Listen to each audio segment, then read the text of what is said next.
Hello everyone. How to and what is के एक और वीडियो में आपका स्वागत है।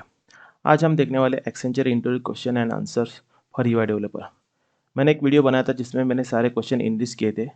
तो इस वीडियो सीरीज में हम उस क्वेश्चन के आंसर्स देखेंगे। तो चलिए शुरू करते हैं। तो सबसे पहले हम देखेंगे व्हाट इज एरो फंक्शन। तो एरो फंक्शन एक ES6 का फीचर है। तो एरो फंक्शन क्या करता है, हमें एक ईजी और concise way of syntax provide करता है, जिसके हेल्प से हम जो नॉर्मल वे से फंक्शन लिखते थे उसको एक थोड़ा अलग वे से लिख सकते हैं। और जो दूसरी इंपॉर्टेंट चीज़ है कि ये does not bind its own this keyword. तो ये एग्जैक्टली क्या है वो हम इस प्रोग्राम की हेल्प से देखेंगे। तो चलिए शुरू करते हैं।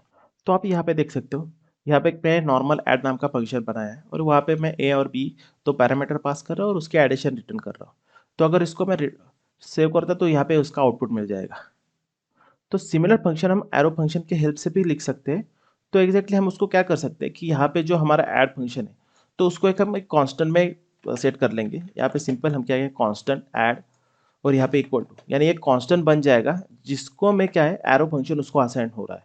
तो एरो फंक्शन कैसे कि यहाँ पे ये पैरामीटर एक्सेप्ट हो रहे हैं, वहाँ पे एरो फंक्शन का सिंटैक्स यानी double equal to an arrow. तो अब यहाँ पे अगर मैं इसको इतना चेंज करके भी यहाँ पे रन करता हूँ तो मुझे एज इट इज आउटपुट मिलेगा। पर यहाँ पे मैं चेंज करके आपको दिखाऊँ तो आप देख सकते हो कि यहाँ मुझे आउटपुट मिल रहा है। लेकिन इसको भी मैं अगर और ज़्यादा सिंपल वे से लिखना चाहता हूँ तो मैं क्या कर सकता हूँ, यहाँ पे आप देख सकते हो कि सिंपल एक ही स्टेटमेंट है।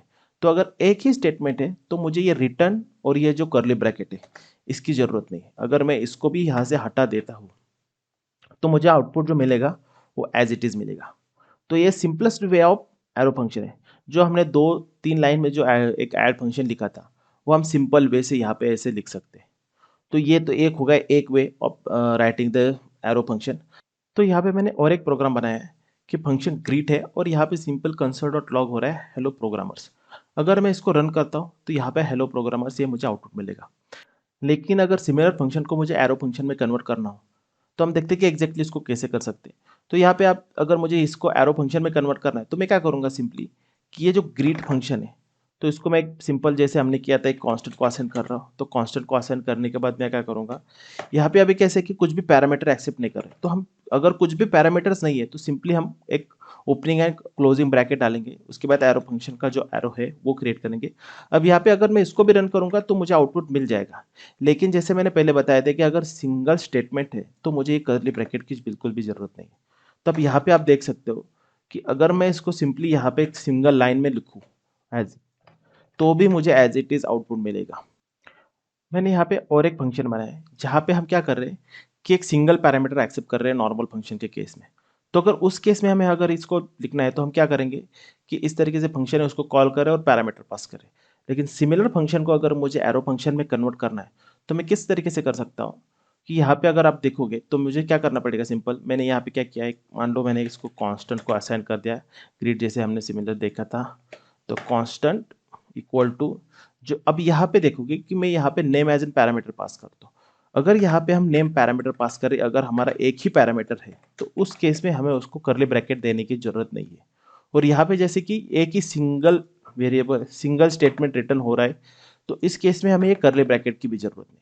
तो यहाँ पे अगर मैं इतना सा एक लाइन का कोड लिखूँ तो भी जो मेरा जितना पहले आउटपुट दे रहा था उतना आउटपुट यहाँ पे मुझे मिल जाएगा। तो ये एक वे है एरो फंक्शन लिखने का कि जिसमें हम उसको कोई भी ब्रैकेट नहीं पास कर रहे और डायरेक्टली सिंगल स्टेटमेंट है तो उसको करली ब्रैकेट की भी जरूरत नहीं है। तो second most important thing about arrow function है कि arrow function does not bind its own this. तो एग्जैक्टली वो क्या है हम देखते हैं। यहाँ पे मैंने क्या किया है कि यहाँ पे एक सिंपल नॉर्मल अपना एक ऑब्जेक्ट बनाया है, ऑब्जेक्ट स्टूडेंट, उसके अंदर मार्क्स है और एक मेथड है जो वहाँ पे मार्क्स डिस्प्ले करे। अगर मैं यहाँ पे उसको रन करता हूँ तो आप यहाँ पे आउटपुट देख सकते हो कि मार्क्स जो भी मैं यहाँ पे फर्स्ट जो दिस है वहाँ पे मार्क्स शो कर रहा है और सेकंड अगर दिस को मैं प्रिंट करूँगा तो दिस ऑब्जेक्ट रेफर करेगा करंट ऑब्जेक्ट को। यानी करंट ऑब्जेक्ट क्या है, स्टूडेंट ऑब्जेक्ट है।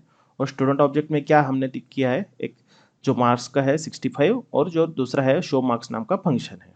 अब यहाँ पे मैंने क्या किया है, जो दिस कीवर्ड है उसको दो अलग वे से प्रिंट किया है। एक तो मैंने उसको सेट टाइम आउट के अंदर प्रिंट किया है और दूसरा है जो नॉर्मल वे से हम कर रहे थे।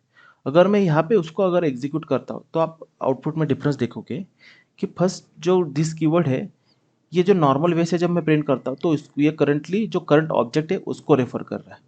लेकिन हम जब सेकंड वे से उसको प्रिंट कर रहे हैं सेट माया मोड के अंदर से, तो वहाँ पे ये विंडो ऑब्जेक्ट को पॉइंट आउट कर रहा है। तो ऐसा क्यों हो रहा है? क्योंकि जो नॉर्मल फंक्शन होता है उसमें क्या हो रहा है कि ये जो दिस कीवर्ड है ये रिबाइंड होता है, यानी जहाँ पे ये डिफरेंटली बिहेव करता है और देन अदर लैंग्वेजेस। ये हर बार जो करंट ऑब्जेक्ट है उसको रेफर नहीं कर रहा है, क्योंकि सेट टाइम आउट कैसे, ये नॉर्मल जो ऑब्जेक्ट है उसमें बिलोंग नहीं करता है, ये आउटसाइड दिस ऑब्जेक्ट है। इसलिए वो जब भी वहाँ पे दिस कीवर्ड को रेफर करेगा तो वो विंडोज ऑब्जेक्ट को प्रिंट कर रहा है। लेकिन अगर सिमिलर फंक्शन को, इस फंक्शन को अगर मैं कन्वर्ट करता हूँ एरो फंक्शन में, अगर उस केस में हम इसको रन करके देखते हैं, तो यहाँ पे आप देखोगे कि आउटपुट हमें मिल रहा है कि विंडोज ऑब्जेक्ट। तो ये दोनों बार विंडो को ही रेफर कर रहा है। ऐसा क्यों हो रहा है? क्योंकि दिस जो एरो फंक्शन क्या है, वो दिस कीवर्ड को कभी भी रिबाइंड नहीं करता है, और एरो फंक्शन हमेशा रेफर किसको करता है कि एग्जैक्टली हम कहाँ से फंक्शन को कॉल कर रहे हैं उसको वो रेफर करता है, उस स्कोप को वो रेफर करता है दिस के लिए। यानी अब यहाँ पे आप देखोगे कि मैं जो ये जो फंक्शन है शो मार्क्स, इसको कॉल कहाँ से कर रहा हूँ, ये विंडोज ऑब्जेक्ट, यानी आउटसाइड दिस ऑब्जेक्ट यहाँ पे कॉल कर रहा है। तो यहाँ पे ये जो उसका स्कोप है वो विंडोज स्कोप है, इसलिए वो पॉइंट आउट जो कर रहा है वो कर रहा है वो दिस को, दिस पॉइंट आउट कर रहा है विंडोज के ऑब्जेक्ट को। तो ये मेजर डिफरेंस है जो नॉर्मल फंक्शन और एरो फंक्शन है। इसके वजह से ये हमेशा जो दिस कीवर्ड जिसको पॉइंट करता है वो हमेशा सेम ही रहेगा, ये चेंज होता नहीं है। तो ये दो मेजर इंपॉर्टेंट डिफरेंस है या फिर फीचर्स है जो एरो फंक्शन में ऐड किए हुए हैं, कि एक सिंटैक्स में चेंज है और दिस कीवर्ड जो है does not bind its own this. इस वीडियो पे कमेंट करके आप मुझे बता सकते हैं कि नेक्स्ट टॉपिक आपको कौन सा देखना चाहते हो या फिर कौन सा टॉपिक मैं कवर करूँ। तो अगर आपको ये वीडियो पसंद आया तो इस चैनल को सब्सक्राइब करें, इस वीडियो को लाइक करें, शेयर करें। तब तक के लिए बाय बाय, थैंक यू।